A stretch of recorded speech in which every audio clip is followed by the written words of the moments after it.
ఏవమ్మా ఏం ఉద్యోగం చేస్తున్నావేంటి? రోజుకొక మగాడి బండి మీద వచ్చి ఇంటి దగ్గర దిగుతున్నావు. ఏమిటి పాపిడోనా?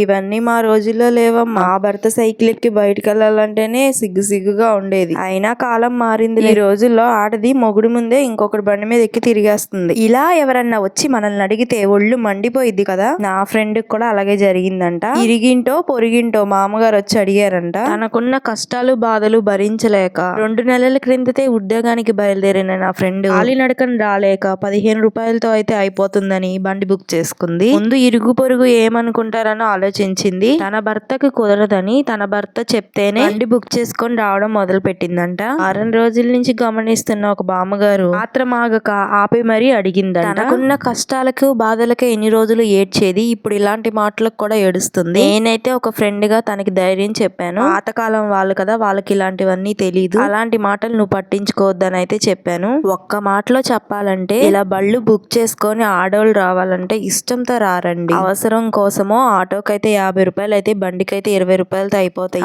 మిగిలిన 30 రూపాయలతో తన పిల్లలకి ఏమన్నా కొనొచ్చన్న ఆలోచనతోనే మన ఆడవాళ్ళు ఇలా బండి బుక్ చేసుకొని వస్తున్నారు. సరేలేండి, ఇదంతా పక్కన పెడితే నేనైతే ఈ రోజు మా ఇంట్లో లంచ్ కి రొయ్యల ఇగురుండాను. అయితే ఎల్లమ్మటి తీసుకున్నాను. రొయ్యలు ఒలుస్తా కూడా వీడియో పెడదాం అనుకున్నాను. నేను ఎంత ఖాళీగా ఉన్నానంటే రొయ్యలు ఒలుస్తున్న వీడియో కూడా చూస్తున్నానని కామెంట్ చేస్తారని అయితే పెట్టలేదు. సబ్స్క్రైబ్ చేసుకున్నారా? చేసుకోండి అబ్బా.